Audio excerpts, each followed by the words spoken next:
Ito ang sabihin sa pinanghihinaan ng loob.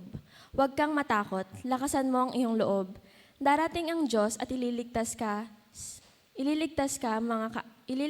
sa mga kaaway. Ang mga bulag ay makakakita at makakarinig ang mga bingi. Ang mga pilay ay lulundag na parang usa, aawit sa galak ang mga pipi. Mula sa kaparangan ay aagos ang tubig at dadaloy sa disyerto ang mga batis. Atin pong awitin ng Joyful, Joyful, We Adore Thee. Tayo pong lahat ay magsitayo.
Tayo pong lahat ay manalangin. Dakilang Diyos, pinupuri, pinapasalamatan ka namin sa gabing ito, Panginoon, na muli ay magkatipon-tipon ng iyong anak sa inyong sambahan, Panginoon.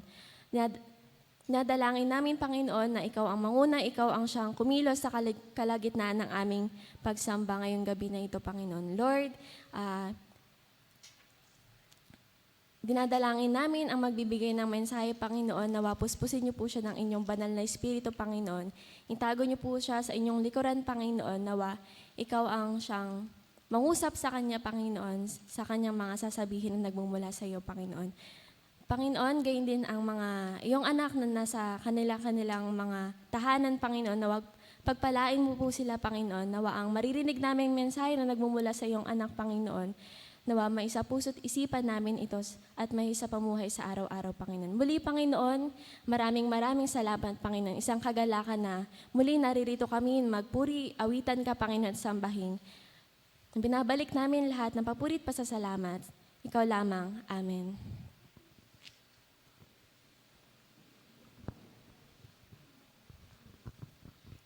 Dapat ata siya napunta doon? May lighter doon.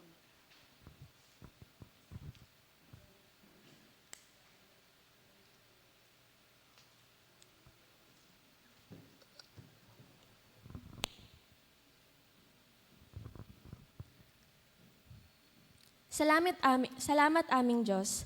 Nararanasan namin ang iyong pag-iingat sa araw-araw naming pamumuhay. Naway ang liwanag ng kandilang ito ay patuloy na magsilbing balabal at na mag-iingat sa amin. Inaangkin namin ang kapangyarihan ng iyong malasakit at pagmamahal sa gitna ng aming mga kahinaan. Sa ganitong diwa, nananatili kaming matatag sa ilalim ng iyong pag-iingat. Payagan mo, O Diyos, na kami ay maging kasangkapan mo sa pagpapadama ng iyong pag-iingat. Amen. Atin siyang awitan, handugan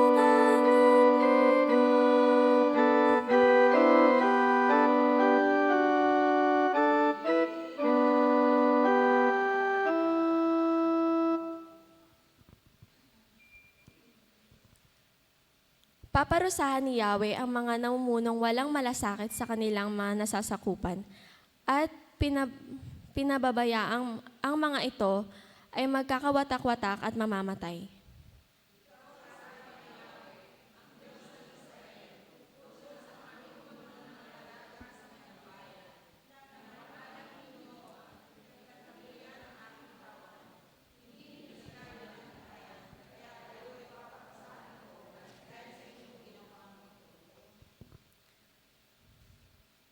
Ako na ang magtitipon sa mga nalabi sa aking mga tupa, wala sa lahat ng lupaing pinagtapunan ko sa kanila. Ibabalik ko sila sa kanilang tinubuang lupa at sila'y muling darami.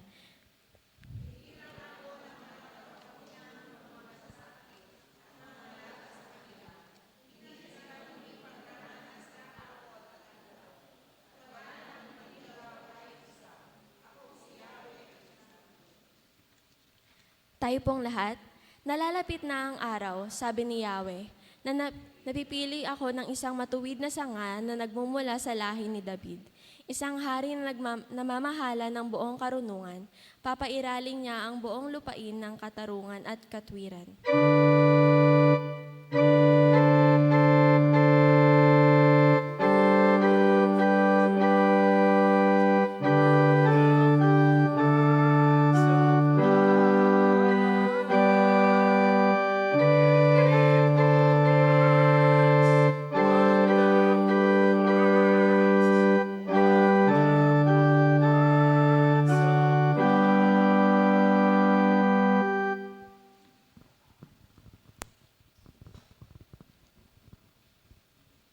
Buksan po natin ang ating Biblia sa Isaiah chapter 9 verse 3 to 4.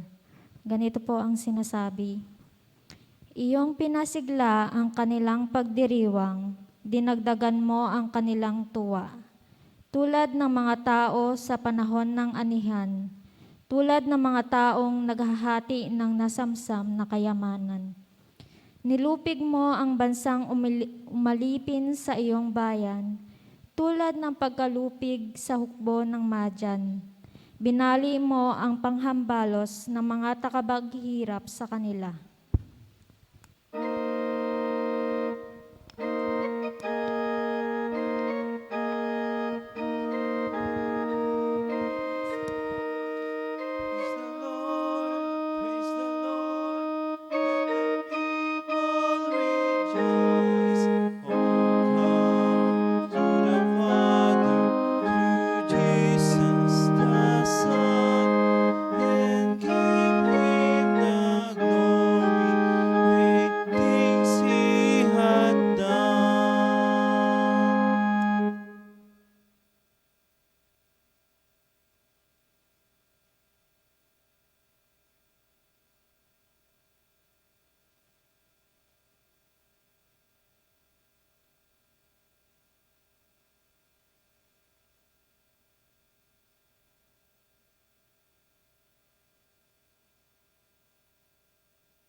Magandang gabi po sa ating lahat.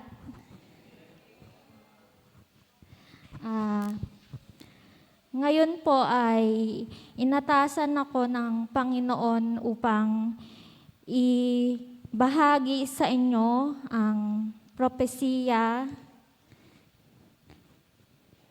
ng kalayaan.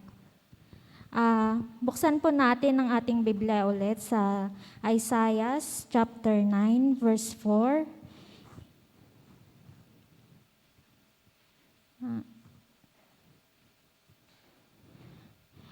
Ito po ang sinasabi, nilupig mo ang bansang umalipin sa iyong bayan, tulad ng pagkalupig sa hukbo ng Madyan. Binali mo ang panghambalos ng mga tagapaghirap sa kanila. Naranasan mo na ba ang mga katakot-takot na pagsubok at tila walang pag-asa ng tagumpay? Sa panahon ng pakikidigma ni Gideon sa libo-libong mga sundalo ng Assyria, siya at ang kanyang mga kasamahan ay nakaramdam ng matinding takot at hindi na umaasa pang manalo sa digmaan. Ngunit si Yahweh na Diyos ng Israel ay pinalakas ang kanilang loob at binigyan ng talino upang mapabagsak ang mga kanilang mga kalaban. Tinalo nila Gideon ang 120,000 mga kawan ng Midian at winakasan ang kanilang paghahari sa Israel. Ang mapang-aping pamatok ng hukbong Assyrian ay natapos bilang katuparan ng propesiya tungo sa kalayaan mula sa bigat ng mga pasanin. Sa matinding krisis sa buhay, maihahambing ba natin ang ating sarili kay Gideon? Libo-libo man ang mga pagsubok ang ating nararanasan, na tila gusto na nating sumuko at wag nang magpatuloy. Kapatid, tulad ni Gideon, mayroon tayong Diyos na mapagpalaya. Tayo pong lahat ay manalangin. Panginoon, kami, Panginoon, ay lumalapit sa iyo sa araw na ito, Panginoon. Kami ay nagpapasalamat sa iyo sa magandang araw na ibinigay niyo sa amin. Salamat, Panginoon, dahil kayo ang nanguna sa aming buhay sa nagdaang linggo. Kayo ang nanguna sa mga araw ng aming mga buhay. Patawarin mo kami, Panginoon, sa aming mga kasalanan. Nawa, Panginoon, ang mensahe mo ang siyang marinig namin, ang mensahe mo ang siyang maipamuhay namin. Ito po ang aming dinadalangin sa pangalan ni Jesus. Amen. Kumusta ka? Pakisabi nga po sa inyong mga katabi, kumusta ka or kamusta ka na?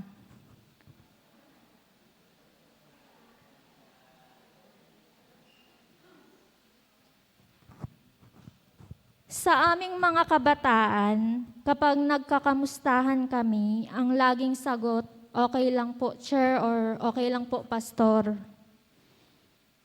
Pero sa pagsabi ng okay lang po, parang nababawasan yung bigat na nararamdaman sa simpleng pagsabi natin ng kamusta sa ating kapwa. Pinapakita natin yung malasakit or inaalala natin na tayo ay may pakialam sa kapwa natin. Sa panahon ngayon, ang dami nating pinagdaan ng pagsubok.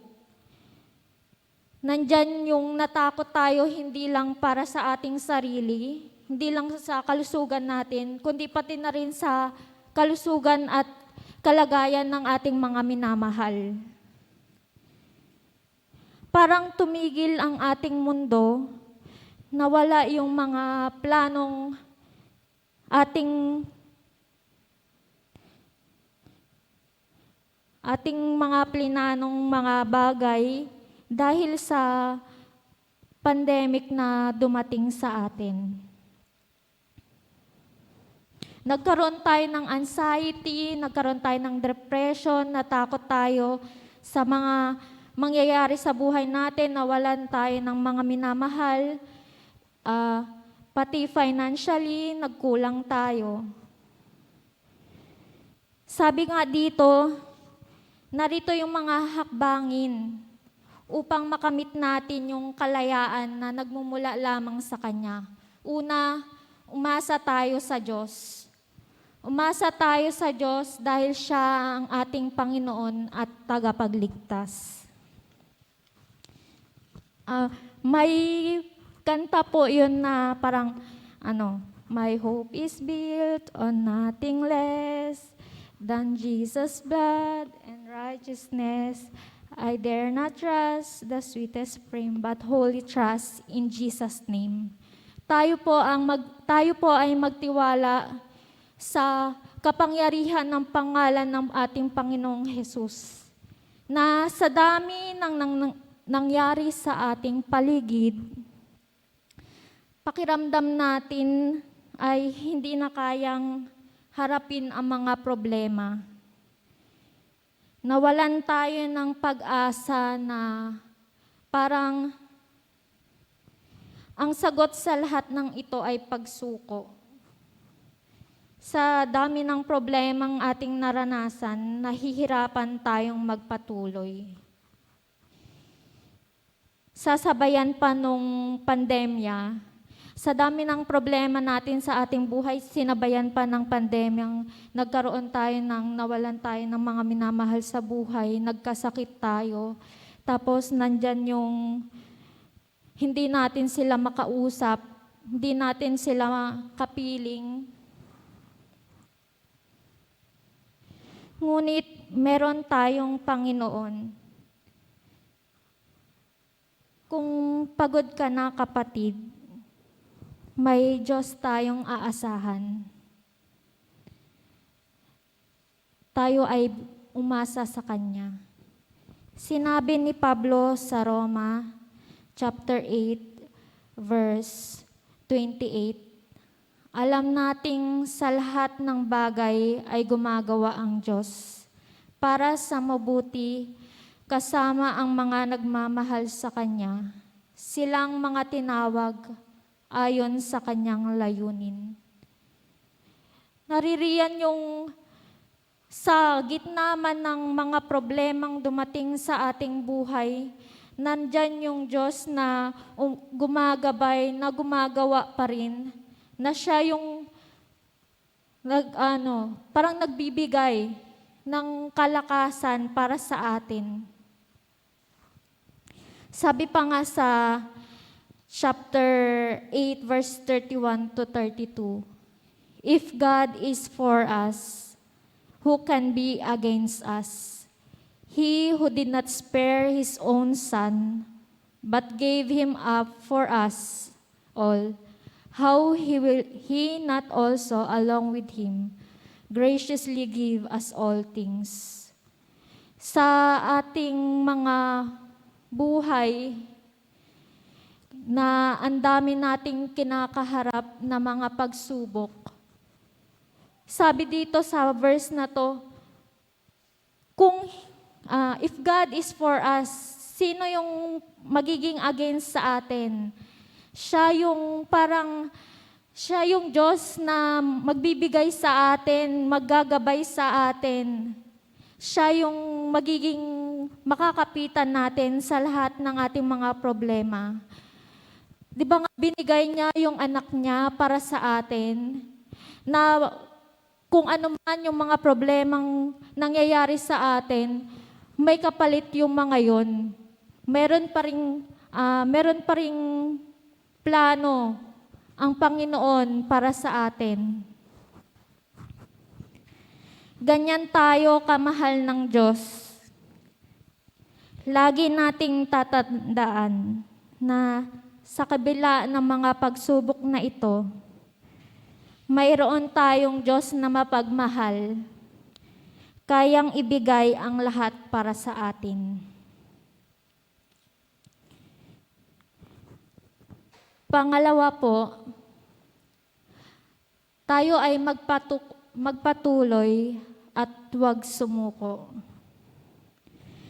Dahil sa malakas at makapangyarihan ang kalaban, pinanghinaan ng loob si Gideon at gusto nang sumuko. Ngunit pinalakas ng Diyos ang kanyang loob at tinulungang magtagumpay.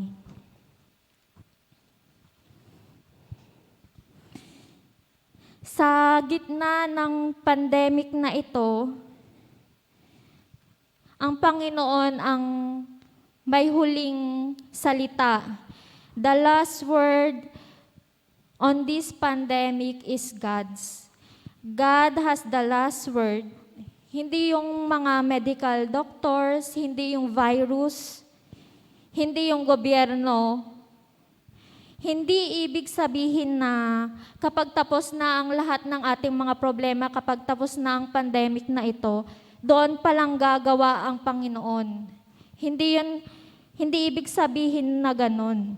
Dahil kahit ngayon pa lang sa buhay natin, alam nating gumagawa ang Panginoon para sa atin. Dahil kahit ngayon pa lang sa gitna ng mga problema natin, nararanasan natin ang pag-ibig niya, ang pagmamahal niya sa atin. Kumikilos ang Panginoon. God is working now. He is in control. Siya ang may kontrol ng ating buhay. Siya ang may kontrol kung ano ang mangyayari sa ating buhay. Siya ang may kontrol kung ibibigay niya yung mga plano mo sa buhay mo. Mga kapatid, dahil siya yung may kontrol sa buhay natin, siya yung may kontrol sa bawat isa, tayo ay magpatuloy at huwag tayong sumuko dahil kasama natin siya.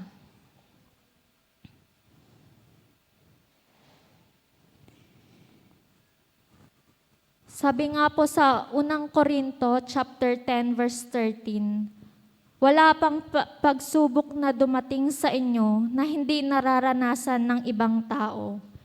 Tapat ang Diyos at hindi niya ipinahihintulot na kayo'y subukin ng higit sa inyong makakaya.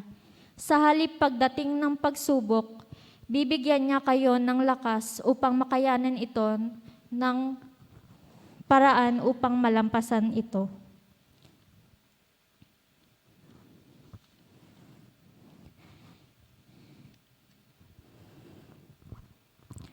Kaya gaano man kabigat ang iyong pasanin sa buhay, huwag tayong mabahala at laging tandaan ang Diyos ang ating kaagapay. Katulad ni Gideon, ang Panginoong Diyos ang nagbigay sa kanya ng lakas, ng kalooban at karunungan upang tayo ay magtagumpay sa ating mga buhay. Pangatlo, lumapit tayo sa Diyos.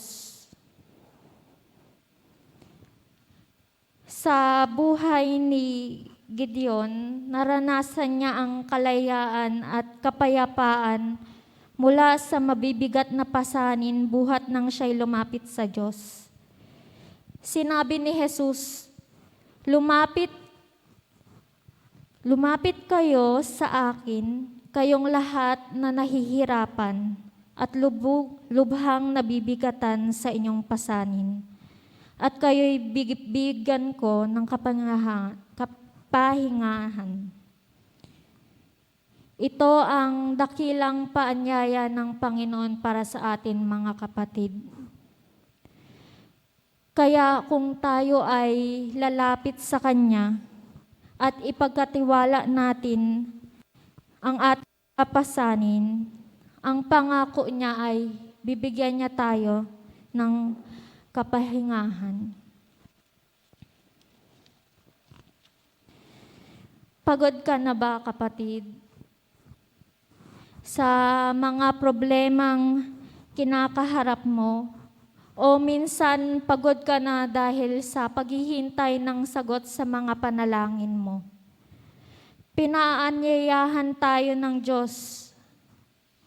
Tayo'y lumapit at magtiwala sa isang Diyos na dakilang nangakong bibigyan niya tayo ng kapahingahan.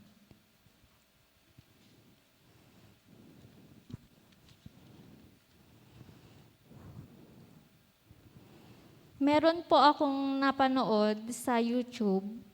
Sabi doon may dalawang parang school of thought na sa pagkakaroon ng relasyon natin sa ating Panginoon.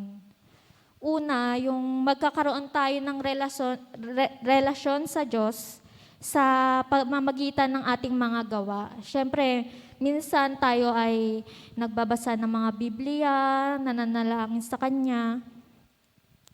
Gumagawa tayo ng mga listahan na dapat nating sundin upang ma-please natin siya.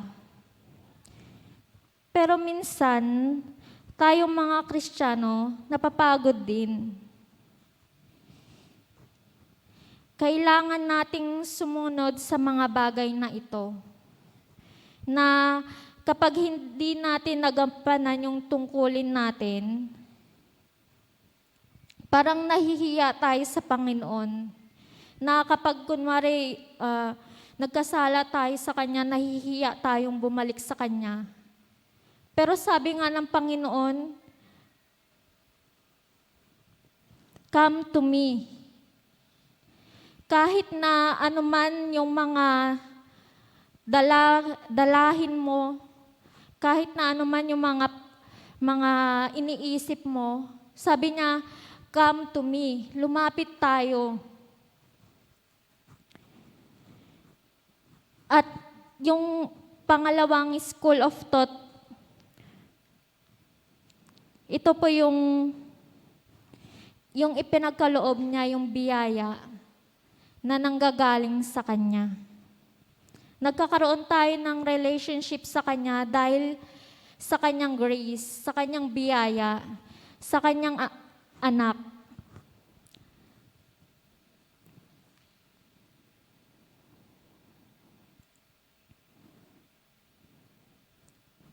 Dito na po ako magtatapos. Sabi dito, freedom is coming.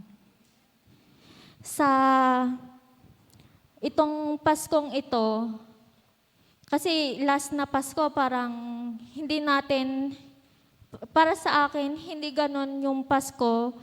Kasi parang hindi ganon yung pagse-celebrate ng Pasko. Pero sabi ngayon, hindi lang sa mga handaan, hindi lang sa mga gifts, yung tungkol sa Pasko. Ito yung tungkol sa ating Panginoong Jesus, sa pagbaba niya dito sa mundo natin. Kaya ngayong Pasko, sa kabila ng ating mga nararanasan na mabibigat na pasanin, may biyayang dumating sa ating buhay. Handa ka na bang tanggapin ang biyayang ipinagkaloob ng Diyos para sa atin? Handa ka na bang tanggapin ang kalayaan na ibinigay niya para sa atin? Upang matupad yung propesiya ng kalayaan, sabi dito, kailangan mong umasa sa ating Panginoong Hesukristo na ating siyang tagapagligtas. At kailangan nating magpatuloy sa ating mga plano, sa ating mga buhay, at huwag tayong sumuko.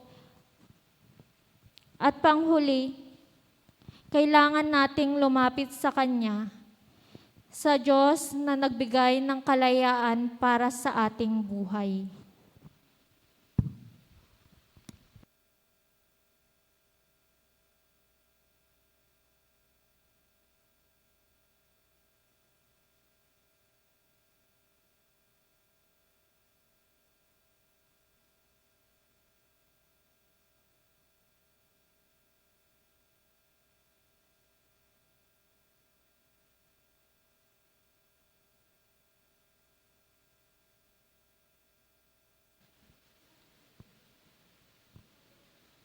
Nasa panahon po tayo ng paghahandog.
Aming Ama at aming Diyos, nagpapasalamat po kami sa lahat ng mga biyaya na lagi po naming nararanasan mula sa iyo.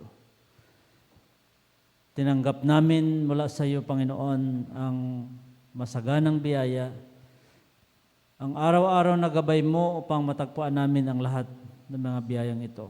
Kalugdan niyo po ito, O Diyos, at lahat ng mga anak mo na nagkaloob nito, maging sila ng mga nasa pagsambahay, at sila ng mga online givers, patuloy nilang maranasan naming lahat ang pagbabalik ng mga kaloob naming ito ng siksik, iliglig at umaapaw. Sa pangalan ng aming Panginoong Kristo. Amen.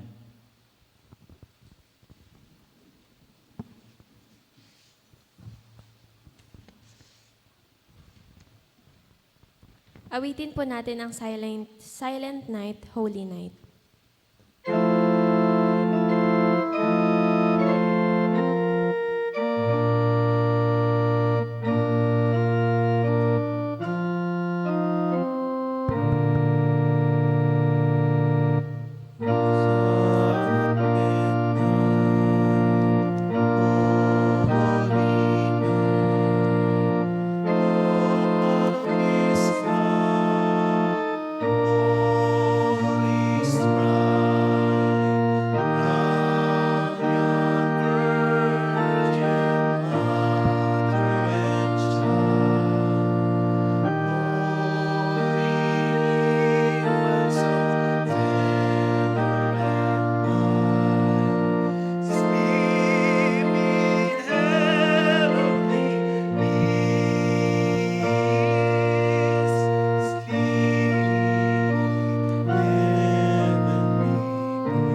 Aming Ama, Diyos na makapangyarihan sa lahat. Nagpapasalamat po kami sapagkat ang iyong ipinangakong kalayaan, pinangyari mo ito, Panginoon, sa pamagitan ng iyong bugtong na anak.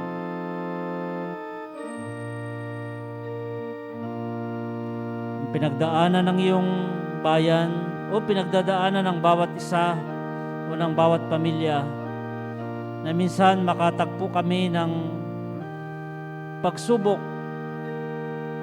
na halos magbigay sa amin ng kabigatan na hindi kami makakilos.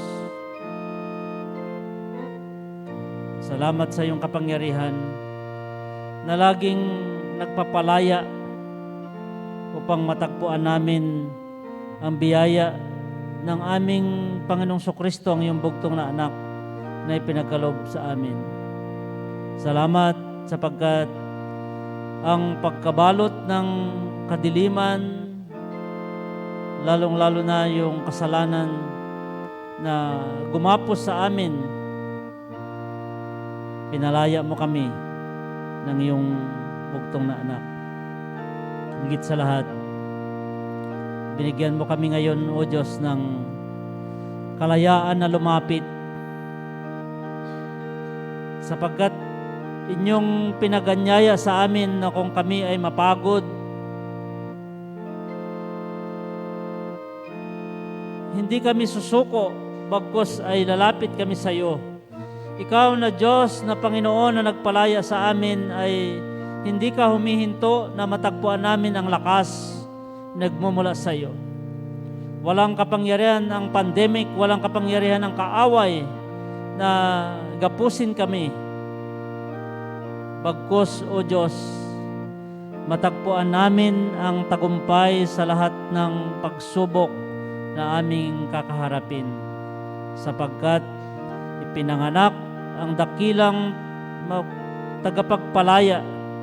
Ipinanganak ang aming Panginoong Kristo upang mabuhay, manatili na aming Panginoon at tagapagligtas sa lahat ng pagkakataon. Salamat, O Diyos, sa iyong anak na ginamit, si kapatid na Jaja. Salamat sa karunungang ipinagkaloob mo sa kanya. Salamat sa mensahe na ipinagkaloob mo sa amin, Panginoon, na ipinadaan mo sa kanya.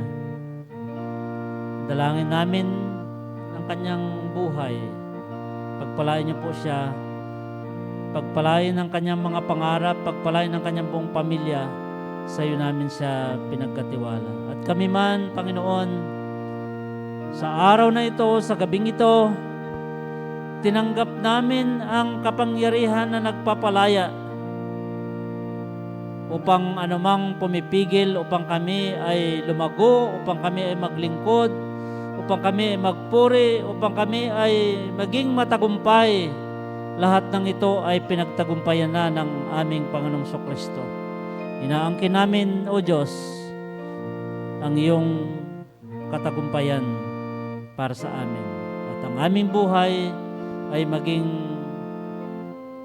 kapurihan para sa iyo. Gawin niyo po kaming ilaw, gawin niyo po kaming asin ng sanlibutan na maging tagapagdala ng biyaya, ng pagpapalaya, ng pag-asa, ng pag-ibig at pagliligtas mo sa lahat ng mga tao. Binabalik po namin sa iyong papuri at pasalamat sa pangalan ng aming Panginoong Kristo. Amen. Mga kapatid, tanggapin natin minsan pa at kupkupin tayo ng hindi kumukupas at hindi nagbabagong pag-ibig ng Diyos.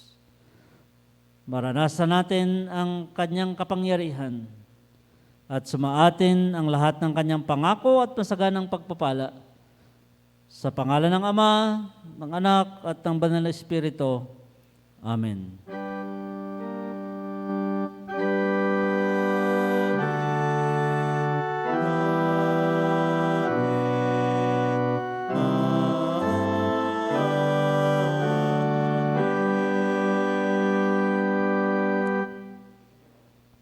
Tapos Tapos na po ang ating pagsamba. Tayo po ay nagpapasalamat sa Panginoon. Palakpakan po natin ang ating Panginoon. Praise God. At magpapatuloy po yung ating mga simbang gabi ng 7 o'clock in the evening hanggang sa 24. Then 25 ay gaganapin natin ang pagsamba ng alas 9 ng umaga at ganoon din yung kinabukasan noon, 26. Ganoon din po, alas 9 ng umaga. Maraming salamat po. Magandang gabi sa atin lahat.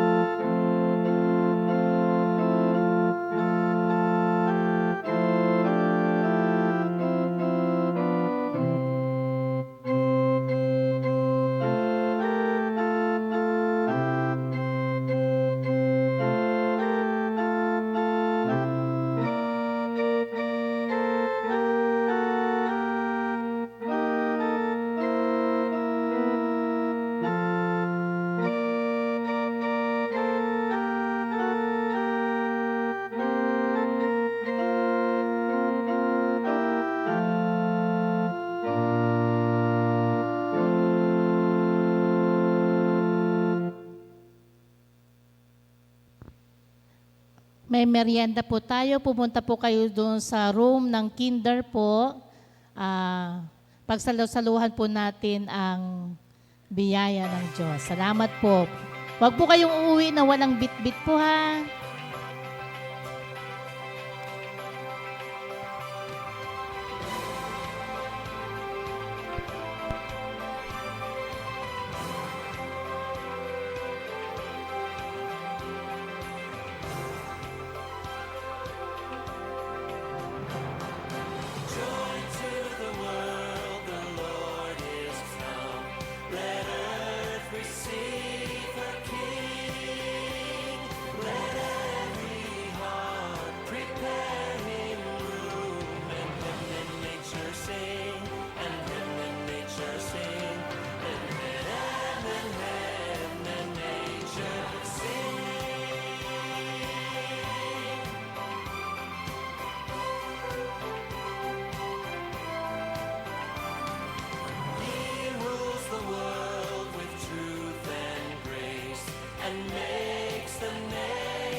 Angels